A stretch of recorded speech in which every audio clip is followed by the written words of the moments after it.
Hello, everyone. My name is Avishray Singh. I'm a postdoctoral researcher in the section of payment engineering at the Delft University of Technology. In this video, I'll guide you through the different case studies that were taken as part of the CERCOM project to validate this novel risk-based analysis framework. So as part of this project, different case studies relevant to both the construction and maintenance aspects of asphalt and concrete materials were undertaken.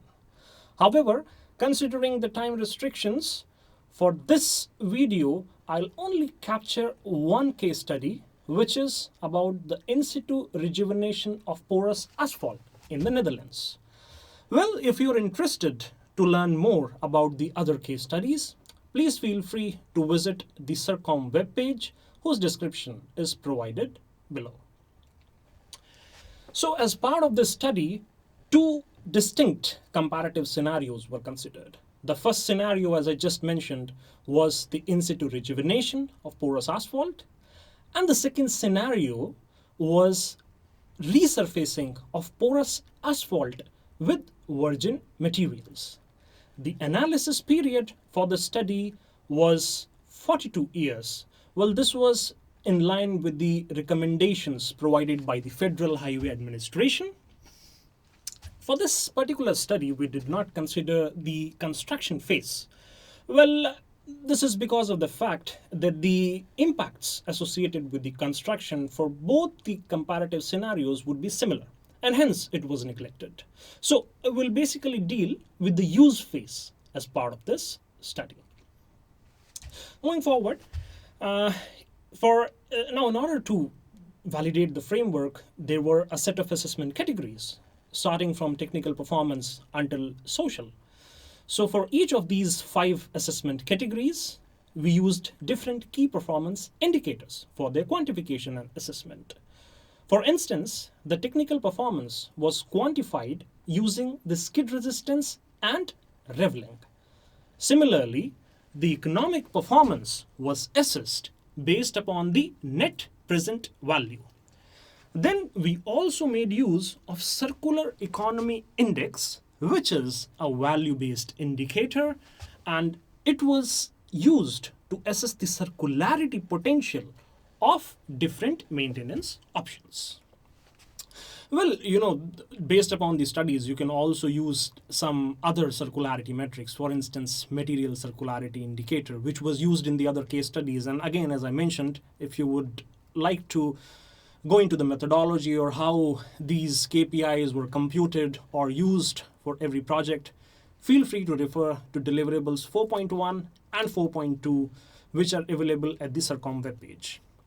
Just for your understanding, the key performance indicators selected for the study were based upon the data availability and relevance to this project. So the users may feel free to select different KPIs if the demand of a project is different. So going forward, now as I just mentioned in the previous slide, we are not going to dive into the methodology, so we'll straight go to the results.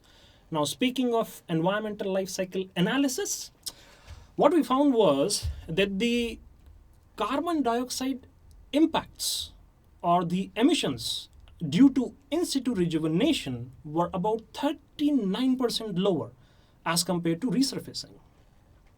And note that these environmental impacts were basically ascribed to the high carbon associated with the production of the raw materials. Now, the results for the different comparative scenarios and the key performance indicators, which were a part of environmental assessment, are on your screens. Going forward, speaking of environmental life cycle, economic life cycle assessment, the cost of rejuvenation was almost 7 times lower than resurfacing. Specifically, the user costs, which refers to vehicle operation and delay for rejuvenation, were almost 63% lower than the resurfacing. Well, this can be ascribed to the low maintenance time which is associated with the rejuvenation activity, and as a result, the diversions, the detours were lower, and also the duration of these diversions is lesser when compared with resurfacing. Now, talking about the circularity assessment, as I told you before, we made use of a value-based indicator, which is called as Circular Economy Index. Well, this indicator is basically a ratio of the material value added and the material value needed for reproducing the end-of-life product.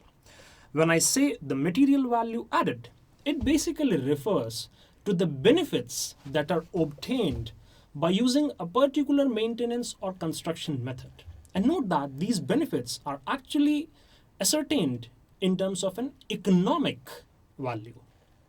And as you understand, the material value for reproducing the end of life product. So at any maintenance intervention, let's say if I do not adopt a certain strategy and decide to reconstruct, then what are the costs associated with it? So this is what the denominator indicates. So for this study, again, based upon our discussions with the different contractors, the agencies and material suppliers, we understood that the typical design life for a porous asphalt is 15 years. And we made use of a depreciation rate in the study. This depreciation rate is important for us because it helps us to understand at what rate the materials are losing their value. Now, again, based on our understanding or based on our discussions with different agencies, we understood that every rejuvenation activity increases the service life of a pavement by at least 3 years. So if you look at the figure on your screens, when I do a rejuvenation activity in year 5, what we are gaining is an increase in the lifespan by 3 years. In other words, I can say that the value of my material is actually becoming higher than what it is now. Since the lifetime increase is 3 years, so I can say the value of my material goes back to at least 3 years. So if I do a rejuvenation activity in year 5, I can say the value of the materials after the maintenance is equivalent to the value of materials in year 2. Going forward, these are the results for the circularity. And as you can see, the circular economy index or the circularity potential of rejuvenation was higher than resurfacing. An important thing that you should see from this chart is that although the mass of bitumen used in this process is very low as compared to the quantity of aggregates, but its economic contribution is actually similar to that of the aggregates. So this actually shows us how important it is to develop recycling facilities that promote reuse of bitumen. Then speaking about the results of social life cycle analysis, as expected, the social life cycle impacts of rejuvenation were higher than resurfacing. And when I say higher impacts, it's actually benefits or beneficial to the society. So the data for the social life cycle analysis was actually gathered based upon interviews or the data sheets or some national records. And again, this was more of a qualitative analysis, or I should say a semi-quantitative analysis. And the results dictate that rejuvenation was better as compared to resurfacing. Speaking of the risk in the study was expressed in terms of cost of consequences, and the costs of consequences were evaluated based upon the crash costs. So the data for the crash costs in terms of the fatality rate, in terms of the costs or the expenditure incurred due to the fatality, were all gathered from national databases or standard reports. And as you can see, we also had a do minimum scenario in this case. So do minimum is basically a hypothetical scenario which was created to ascertain the difference in the level of risk for different maintenance methods. As can be seen on your screens, the risks associated with rejuvenation were lower as compared to resurfacing. Going forward, this is the table that you see on your screen is about the weights that were assigned to the different assessment categories.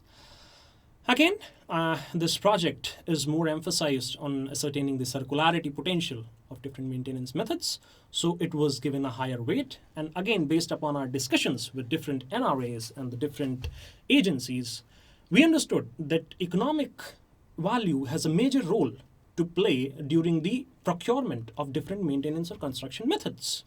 So economic value was also assigned a higher weight. And as can be seen in the results, the net risk reduction gain for rejuvenation was 1.6 times higher than resurfacing. Clearly, the circularity and the economic assessment categories being given higher weights had higher overall contribution to the total net risk reduction gain. So, yeah. Again, in this slide, you can actually see if we change the weights, then how our results are going to change. And then, yeah, this is an important aspect that I thought we should discuss with you. To undertake such studies successfully, we need some data, and that data ranges from raw material composition to site clearance, and then the mixture production, the transportation, as well as the payment condition, which can be expressed in terms of roughness or payment serviceability index or any other metric. So, and also the traffic characteristics. Then all of these data are required to quantify the sustainability as well as the circularity potentials of different maintenance methods. Also, we do need to have some information regarding the end-of-life management and the social impacts that are associated with these options. So moving on to the lessons learned. Well, what we understand here is that we definitely need to develop some systematic approaches for the quantification of the risk. When I say systematic approaches, we need to record the variation in the performance with time. So time-dependent models must be created, and importantly, we must engage in knowledge-sharing activities. So the information must be shared at regular intervals between the contractors, the national road authorities, and the researchers as well. Yeah, so to conclude, I can say that the risk-based analysis framework seems to be a promising tool which can definitely assist in the selection of resource-efficient and circular payment maintenance options in the future. With this, I would like to end the presentation. Thank you.